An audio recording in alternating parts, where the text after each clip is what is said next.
বাঙালি নববর্ষ আসতে হাতে গোনা আর কয়েকটা দিন বাকি। নববর্ষ মানেই হলো বাঙালিদের জমজমাট খাওয়া দাওয়া। নববর্ষ দিন দুপুরে কলাপাতায় খাওয়ার পরিবেশন যেন একটা আলাদাই ঐতিহ্য। যে কোনো অনুষ্ঠানে গরম ধোয়া ওঠা ভাতের সাথে প্রথম পাতে যদি এরকম নবরত্ন ডাল, পাশে গরম মুচমুচে বেগুনি থাকে, তাহলে খাওয়ার শুরুটাই যেন স্বর্গীয় হয়ে যায়।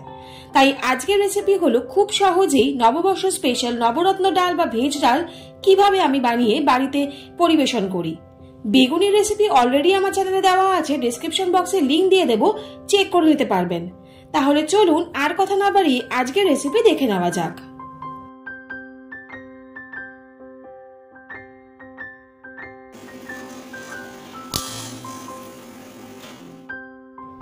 প্রথমে কড়াইটা খুব ভালো করে গরম করে গ্যাসের ফ্লেম মিডিয়াম রেখে এক বাটি মুগ ডাল দিয়ে দিলাম।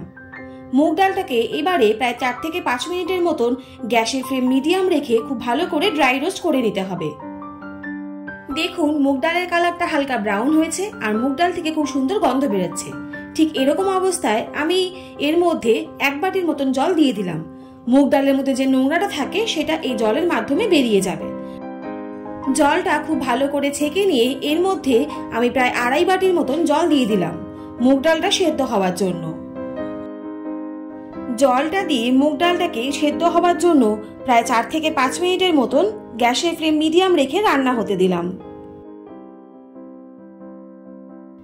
4-5 মিনিট জলটা টকবক করে ফোটার পর দেখুন মুগ ডালটাও সেদ্ধ হয়ে এসেছে আর আমাদের জলটাও শুকিয়ে গেছে।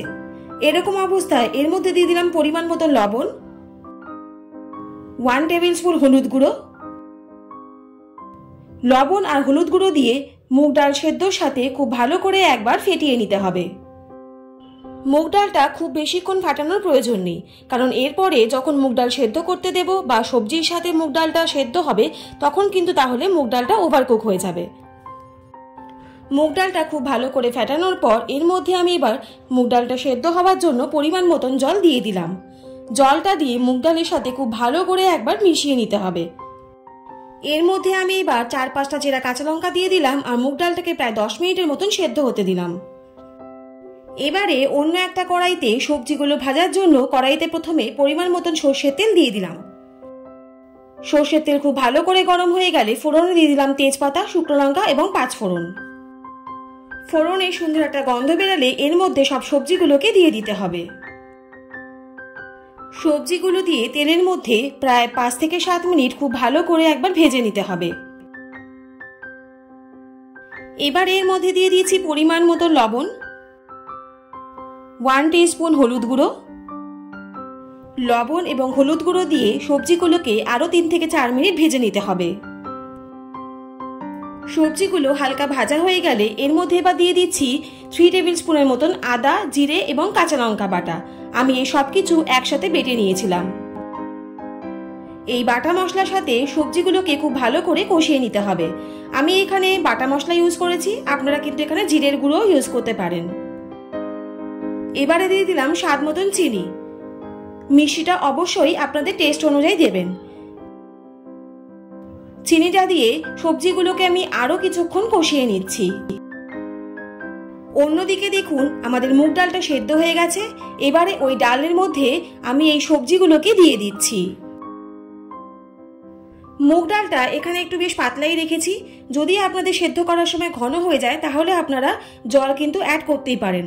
আমি এখানে আর জল দেব না। মুগ ডালের মধ্যে সবজিগুলো দিয়ে আমি আর প্রায় 2 থেকে 3 মিনিটের মতো রান্না হতে দেব। এবার এর মধ্যে দিয়ে দিলাম 1 টেবিল স্পুন ঘি আর 1 টেবিল স্পুন গরম মশলা গুঁড়ো আর সবশেষে দিয়ে দিলাম ভাজা মশলার গুঁড়ো। এই ভাজা মশলার রেসিপি ডেসক্রিপশন বক্সে লিংক দিয়ে দেবো, অবশ্যই আপনারা দেখে নিতে পারবেন। তাহলে আমাদের আজকের রেসিপি অনুষ্ঠান বাড়ির মতন বা নববর্ষ স্পেশাল ভেজ ডাল বা নবরত্ন ডাল একদম রেডি। শুধুমাত্র কলা পাতায় গরম গরম ভাতের সাথে পরিবেশনের অপেক্ষা। আজকের রেসিপিটা আপনাদের কেমন লাগলো অবশ্যই কিন্তু কমেন্ট করে জানাবেন। আর যদি ভালো লাগে তাহলে চ্যানেলটা please like, share and subscribe করতে ভুলবেন না। আর পাশে থাকা বেল আইকনটা অবশ্যই প্রেস করে দেবেন, যাতে এরকম নিত্য নতুন রেসিপি আপনাদের কাছে সবার প্রথম চলে যায়। সবাই সুস্থ থাকুন, ভালো থাকুন। অনেক ধন্যবাদ পাশে থাকার জন্য।